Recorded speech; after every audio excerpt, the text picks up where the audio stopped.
Bonsoir et merci de recevoir ce 19h45 de la télévision Labari. L'année 2023 s'en est allée, 2024 pose ses valises. La nouvelle année, il est de tradition, c'est un moment de faire le bilan de l'année précédente. Pour cela, la radio-télévision Labari, la rédaction donc, s'est intéressée ce soir au secteur de l'éducation. Et pour savoir ce qu'en pensent les acteurs, nous avons tendu notre micro aux enseignants et parents d'élèves. C'est dans ce sujet de Ismaël Moumouni Moussa et Soumaïla Abdoulaye. Temple du savoir, l'école sert à instruire les élèves, à leur transmettre des connaissances. Elle fournit également une culture commune à tous les individus, quel que soit leur milieu d'appartenance. Néanmoins, la situation des instituteurs n'est guère reluisante. Au cours de l'année 2023 au Niger, les enseignants végètent dans la précarité, comme en atteste le syndicat national des agents contractuels et fonctionnaires de l'éducation de base, SINASEB. Au primaire, depuis 2014, je vous dis, depuis 2014, il n'y a pas eu un autre recrutement à la fonction publique. Chose que nous avons toujours décrit. Nous avons tenu des assises, nous avons revendiqué, nous avons crié sur tous les toits. Mais ça a passé comme ça.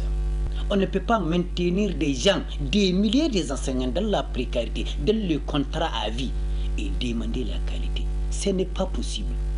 On enseigne quand on est motivé, on enseigne quand on mange, on enseigne bien quand on est bien entretenu.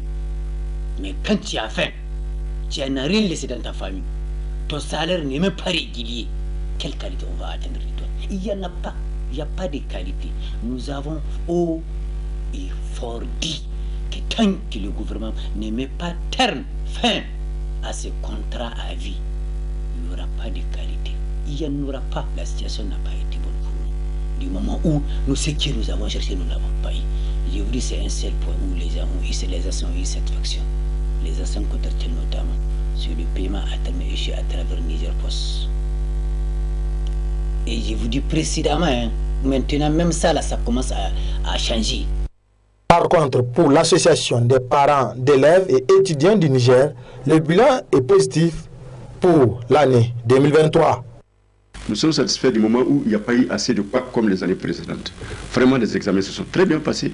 Nous n'avons pas eu beaucoup de recours à faire pour courir à gauche, à droite, libérer tel scolaire ou libérer tel parent. Ça veut dire sur ce plan, alhamdoulilah, vraiment l'autorité a assuré, les parents ont respecté le conseil parce que nous avons dû éviter d'accompagner les enfants dans la maladresse, dans la tricherie pour avoir le diplôme. Maintenant, pour la rentrée 2024, comme vous l'avez dit, 2023-2024, effectivement, cette rentrée s'est passée comme nous l'avions souhaité, parce que nous, tous Nigériens, nous sommes appelés à la résilience. Nous sommes appelés à comprendre le contexte actuel dans lequel notre pays évolue. Et malgré ces difficultés, le ministère du tutelle ont mis quand même le paquet pour que rien ne soit laissé au hasard, sauf ce qu'on ne peut pas avoir. Donc du coup, la rentrée s'est très bien passée. Nous avons eu le minimum qui puisse accompagner les enfants. Les parents aussi se sont mis dans le minimum de conditions pour pouvoir accompagner leurs enfants, malgré les difficultés. Au niveau du ministère de l'Éducation nationale, nous sommes en train de vivre des moments qui nous quand même réconfortent, parce qu'il y a des réformes. Il y a des réformes et nous profitons de l'occasion pour lancer un appel à l'endroit des autorités du Conseil national de CNSP, la sauvegarde de la patrie, pour pouvoir prendre des décisions qui peuvent vraiment satisfaire le Nigérien. L'année 2023 est surtout marquée par une division au sein du monde scolaire, car l'organe dirigeant du monde scolaire dispose de 2 comités directeurs, l'un dirigé par Soumaïla Mohamed dit Malam et l'autre dirigé par Efred Mouloul Al-Hassan. Voyons maintenant le bilan de l'année 2023 sur le front social. En nous posant cette question, cette principale question, quel rôle les acteurs de la société civile nigérienne ont-ils joué dans la défense de l'intérêt général? Tentative de réponse avec Ibrahim Namaïwa, il est acteur de la société civile. L'année 2023 était une année tumultueuse, si on peut le dire ainsi. Surtout en ce qui concerne le front social, Comme vous le savez, c'était un front social très mouvementé qui a vu la multiplication des événements les uns plus importants que les autres. Parce que dans l'année 2023, nous avons d'abord connu, en ce qui concerne la gouvernance politique, des situations très difficiles, des situations aussi heureuses. Il faut le dire, l'année 2023, nous, en tant qu'acteurs de la société civile, beaucoup de nos camarades avaient connu des harcèlements de la part du pouvoir politique de l'ancien régime, le régime de la 7e République, qui était un régime émaillé, si vous voulez, des violences, un régime qui s'est excellé dans la violation des droits humains d'abord, dans la mauvaise gouvernance, dans l'édition des mauvaises politiques publiques, allant jusqu'à faire la promotion et la propagande de la guerre, de l'insécurité, du terrorisme, de tout ce que vous pouvez imaginer de très dangereux pour un peuple qui s'éveille, un peuple qui vit en paix. Nous sommes mobilisés pour dire que trop c'est trop. Étant au mieux, nous n'avons d'autre choix que de chercher à créer les conditions de débarrasser le peuple nigérien de ce régime qui a plongé le Niger dans l'abîme. On était dans ça, on s'est mobilisé nuit et jour quand Dieu, dans son infinie bonté, nous a amené la solution à partir du 26 juillet 2023. Le 26 juillet, cette date historique était venue mettre fin à un régime de dictature, à un régime d'insécurité, à un régime d'arrogance, à un régime de malgouvernance, à un régime dont on peut qualifier de tous les mots, sauf des régimes politiques qui doivent faire le bonheur d'un peuple. Voilà la situation de l'année 2023. Maintenant, à partir du 26 juillet, il faut le dire, c'était une année, si vous voulez, de soulagement. C'était une année où le peuple nigérien a dit ouf. On a vraiment émis un ouf de soulagement parce que nous avons vu à partir du 26 juillet les sursauts patriotiques qui a caractérisé le peuple nigérien, toutes choses qui démontrent qu'effectivement ce peuple-là avait soif de liberté avant le 26 juillet. Toutes choses qui démontrent qu'effectivement le 26 juillet était venu donner la possibilité à ce peuple d'espérer un lendemain meilleur. Et vous avez vu après le 26 juillet, des actes ont été posés par les autorités politiques qui ont permis de consacrer la rupture radicale avec ce que nous avions connu avec le régime de la 7e République. Voilà, l'acteur de la société civile Ibrahim Namaïwa le disait à l'instant, l'année 2023 a été marquée par les événements du 26 juillet ayant vu le renversement de la 7e République. 2024 a donc débuté avec de nouvelles autorités à Niamey. Quelles sont les attentes de la population nigérienne? Pour le savoir, nous avons posé la question à quelques citoyens que je vous invite de suivre.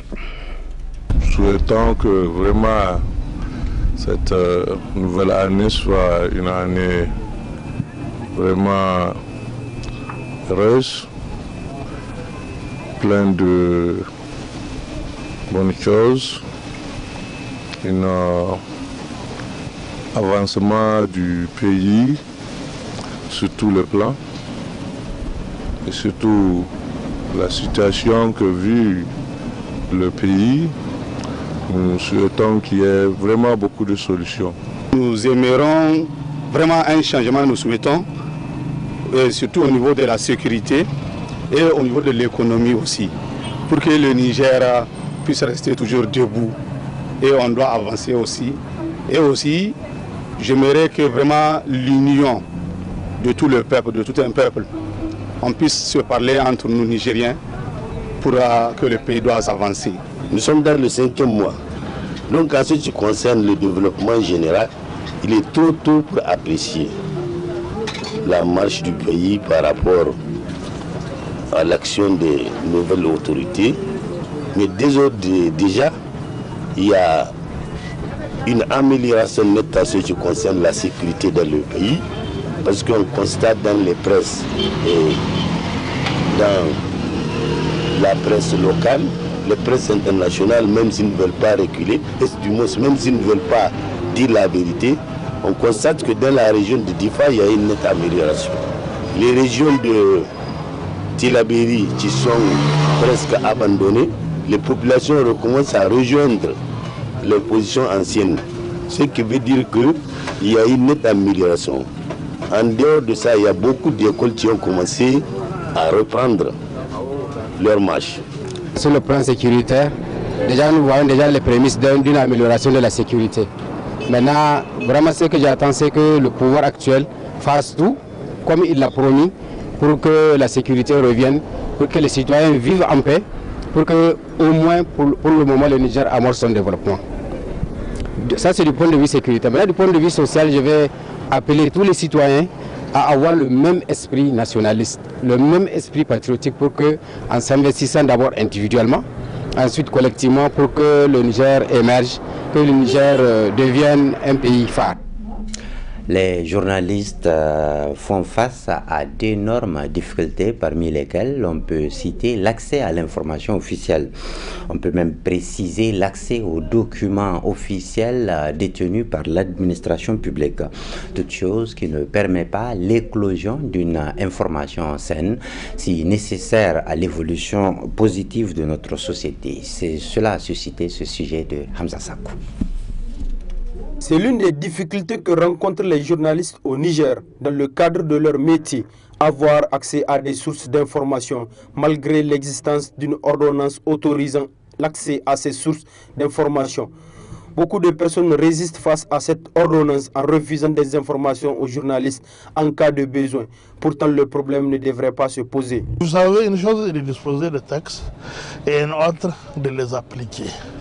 Et il faut dire que nous venons de loin, car la question de l'accès aux sources de l'information détenues par l'administration a toujours été une difficulté dans nos pays, notamment d'Afrique, où l'administration a toujours cultivé les secrets.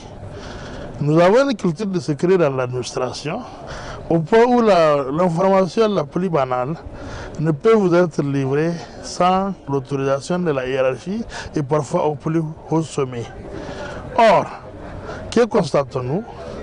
Les informations sont là, mais les fonctionnaires hésitent à les donner parce que tout simplement, elles vont être rassurées qu'ils ne subiront pas de sanctions en donnant ces informations.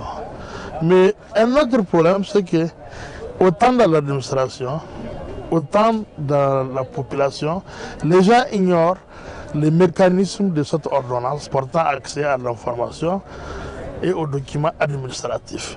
Mais aussi, il y a une nécessité de faire de la sensibilisation.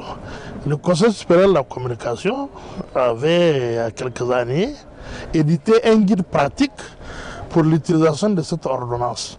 Et je pense que cette institution devrait rééditer aux besoins ces guides et les vulgariser aux besoins dans plusieurs langues pour permettre aux gens de savoir que l'ordonnance existe. Cependant, en cas de refus de livrer une information aux journalistes, des voies de recours existent. Vous avez plusieurs recours. D'abord, il y a les recours gracieux.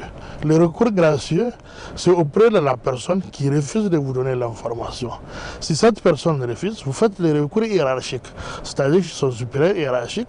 Et quand au niveau de la hiérarchie, même vous n'avez pas gain de cause, en ce moment, vous faites un recours pour excès de pouvoir au niveau du tribunal administratif. Voici ce que l'ordonnance prévoit. Vous pouvez aussi faire un recours au niveau du médiateur et l'un n'exclut pas l'autre. Vous pouvez faire le recours juridictionnel, tout comme vous pouvez en même temps saisir les médiateurs qui doivent vous répondre dans un certain délai. Voici donc les recours qui s'offrent à vous en cas de refus de délivrer l'information détenue par l'administration.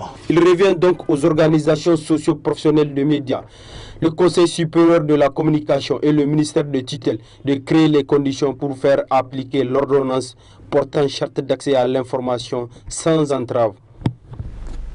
Alors maintenant, à la découverte d'un métier, j'ai nommé la vulcanisation. Un travail qui nourrit son homme, mais qui est aussi très utile pour les détenteurs d'engins à 2, 3 et 4 roues. N'est-ce pas, Asma Oseidou? La vulcanisation, un métier qui a le vent en poupe à Niamey où leurs ateliers sont un peu partout dans la ville. Ce métier noble est généralement exercé par les étrangers. Cette activité est aussi affectée par le virus de la loi de finances. En effet, les prix des collages ont connu des hausses soit de 300 francs à 500 francs pour les engins à 2 roues et de 500 francs à 1000 francs pour les véhicules. Avec l'évolution des choses, avec l'allure qui se passe aujourd'hui, on est là, on voit que bon, donc forcément il faut qu'on cherche à augmenter un tout petit peu. Vous voyez, donc effectivement, si on a augmenté, c'est pas quelque chose qui est un peu de grave parce qu'on voit que on a commencé d'abord même par la pression de l'air parce qu'on donnait l'air, surtout pour les motos, là c'était à 50 francs et juste après. La demande des militants du syndicat, ils ont demandé que bon, il faut qu'on ramène la pression à 100 francs. Ouais. Donc on a amené ça à 100 francs. Ça, c'est pas une décision, c'est une décision qui a demandé une réflexion. On s'est entendu bon, et puis on a augmenté ça. Bon après, on a bien regardé sur les travaux que nous sommes en train de faire. Bon, on a vu que bon, qu'est-ce qu'il faut faire? Donc il faut aussi voir s'il faut augmenter un peu d'argent. Donc on a augmenté d'argent. Bon, je sais que ça n'a pas encore pris l'ampleur parce que depuis qu'on a augmenté là, on ne fait que travailler comme ça, bon, pour voir si vraiment ça va donner quelque chose. Voilà pourquoi. Et quelle est la raison qui nous a poussé aussi à augmenter sur le prix? Parce que d'abord il y avait une location qui est là. Et l'électricité qui a pris le coup, l'eau qui a pris le coup, et vraiment aussi avec ce que nous consommons dans la vie. Et on a vu aussi que bon, vraiment avec l'évolution du monde là, donc il faut que nous aussi on cherche à faire quelque chose. Donc c'est la raison pour laquelle on a augmenté légèrement sur le prix des tarifs. Malgré l'augmentation du prix du collage dans certains endroits, dans d'autres, ils sont restés inchangés, nous confirme ce client. Parce que muna da motoci mun hito daji wurin shi muke kole paske yana da sauki. Irin wannan karin da mutane ke yi gari mun zo wurin shi babu wannan karin saboda shine muke so mu kawo aiki yanzu ma yayi mana kole. Je suis vraiment satisfait de leur travail. Ici, quand même, le prix n'a pas changé. La moto est à 300 francs et le collage du pneu du véhicule à 500 francs.